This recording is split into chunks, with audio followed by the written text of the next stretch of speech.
Hello दोस्तों, आप सभी का स्वागत है हमारे channel credible classes online tech में। तो आज हम लोग पढ़ने वाले हैं अर्थव्यवस्था के क्षेत्र। मैंने अपने पहले वाले वीडियो में भी अर्थव्यवस्था के क्षेत्र के बारे में पढ़ाया है। यदि आपने वो वीडियो नहीं देखा है तो सबसे पहले जाकर उस वीडियो को देखिए। तो आइए देखते हैं अर्थव्यवस्था के क्षेत्र भाग 2। यहाँ पर मैंने अर्थव्यवस्था के क्षेत्र को 2 भागों में बांटा है। पहले भाग का नाम है संगठित क्षेत्र और दूसरे भाग का नाम है असंगठित क्षेत्र। तो आज हम लोग क्या करेंगे, पूरे इस वीडियो में हम लोग अर्थव्यवस्था के संगठित क्षेत्र और असंगठित क्षेत्र के बारे में पढ़ेंगे। तो आइए देखते हैं संगठित क्षेत्र क्या होता है। इस क्षेत्र में रोजगार की शर्तें निश्चित एवं नियमित होती है। यानी संगठित क्षेत्र के अंतर्गत वे सभी क्रियाएं या वे सभी आर्थिक क्रियाएं आती हैं जिसके अंतर्गत हमारे जो रोजगार होते हैं उनकी शर्तें क्या होती है, निश्चित और नियमित होती है। दूसरा पॉइंट देखिए, लोगों के पास सुनिश्चित काम होता है। यानी उनके पास क्या होता है, एक पार्टिकुलर वर्क होता है जो क्या करते हैं। तीसरे पॉइंट में लिखा हुआ है कि यह क्षेत्र सरकार द्वारा पंजीकृत होती है। यानी इसके अंतर्गत वे सभी आर्थिक गतिविधियां आती हैं जिस पर सरकार का नियंत्रण होता है। चौथा पॉइंट देखिए, कर्मचारियों को रोजगार की सुरक्षा के लाभ मिलते हैं। यानी जो भी कर्मचारी संगठित क्षेत्र से जुड़े होते हैं उनको रोजगार सुरक्षा के लाभ मिलते हैं। यानी उनको किसी भी कारणवश रोजगार से निकाला नहीं जा सकता।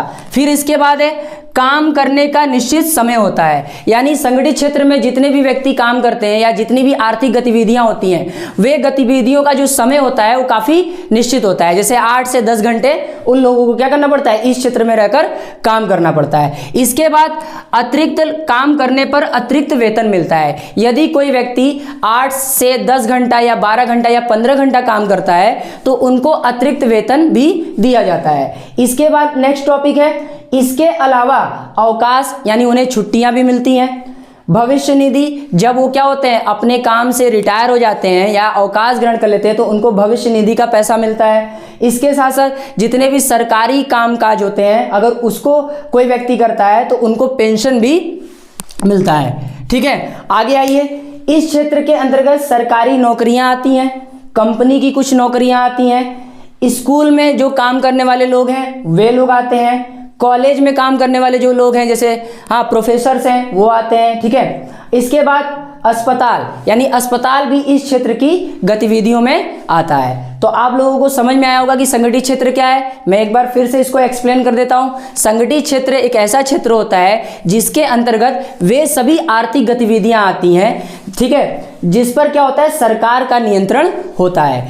यहां पर काम करने वाले जो लोगों का जो काम होता है वो क्या होता है, उनकी जो शर्तें होती हैं निश्चित होती है और नियमित होती हैं। इसके बाद काम करने का जो समय है वो भी निश्चित होता है। इनको अतिरिक्त काम करने पर भी वेतन दिया जाता है। इनको अवकाश की, ठीक है, इसके साथ साथ भविष्य निधि, पेंशन की भी सुविधा मिलती है। और किसी कारणवश अगर ये बीमार पड़ जाते हैं तो इनको चिकित्सा संबंधित सुविधाएं भी मिलती है। और ये सरकारी देखरेख के अंतर्गत सारी ये गतिविधियां आती हैं। इन्हीं को संगठित क्षेत्र बोलते हैं और इसको अंग्रेजी में ऑर्गेनाइज सेक्टर के नाम से जाना जाता है। आइए हम लोग दूसरे सेक्टर के बारे में बात करते हैं जिसका नाम है असंगठित क्षेत्र, जिसको हम लोग अंग्रेजी में अनऑर्गेनाइज सेक्टर के नाम से जानते हैं। आइए इसके कुछ पॉइंट्स देखते हैं।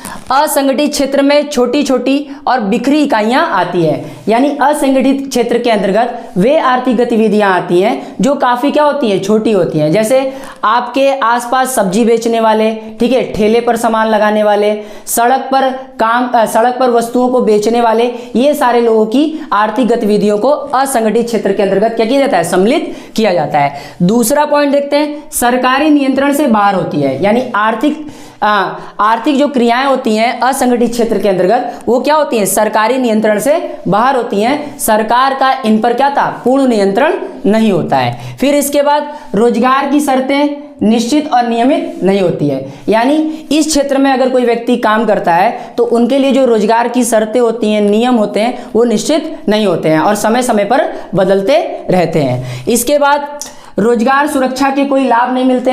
यदि किसी कारणवश क्या होता है, अगर उनको अवकाश लेना है तो अवकाश नहीं ले सकते हैं, अगर वो किसी कारणवश बीमार पड़ जाते हैं तो बीमार पड़ने पर भी उनको काम करना पड़ता है। इसके साथ जब वो अपने काम से रिटायर होते हैं, ठीक है, तो उनको किसी भी प्रकार का पेंशन की सुविधा, भविष्य निधि की सुविधा, ये सारी चीजें नहीं मिलती हैं। तो ये सारी जो बातें बता रहे हैं ये असंगठित क्षेत्र के अंतर्गत आती हैं। इसके बाद नेक्स्ट देखिए, इस क्षेत्र में काम करने वाले श्रमिकों को बिना किसी कारण के हटाया जा सकता है, क्योंकि ये सरकारी नियंत्रण से बाहर होते हैं, कोई नियम नहीं होता है, कोई कानून नहीं होता है, ठीक है, तो इनको किसी भी कारणवश इनको हटाया जा सकता है। ठीक है, आगे देखते हैं, इस क्षेत्र में हमारे भूमिहीन किसान आते हैं, श्रमिक आते हैं, बुनकर आते हैं, लोहार आते हैं, बढ़ई आते हैं, सुनार आते हैं, कुछ लघु उद्योग यानी छोटे छोटे उद्योग आते हैं, परिवहन का जो काम करते हैं, जो ऑटो चलाते हैं, रिक्शा चलाते हैं, ठीक है, और तमाम प्रकार के परिवहन के जो संसाधनों का इस्तेमाल करते हैं वो लोग आते हैं, सड़क पर वस्तुएं बेचने वाले आते हैं, जैसा कि मैंने आपको बताया।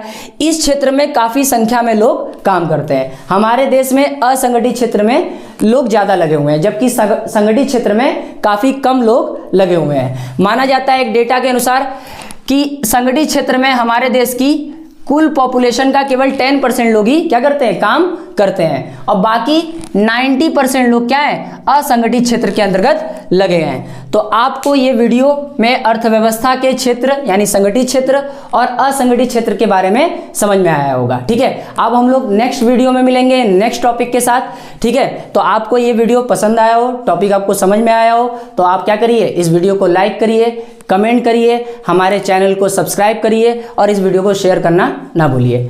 जय हिंद, जय भारत।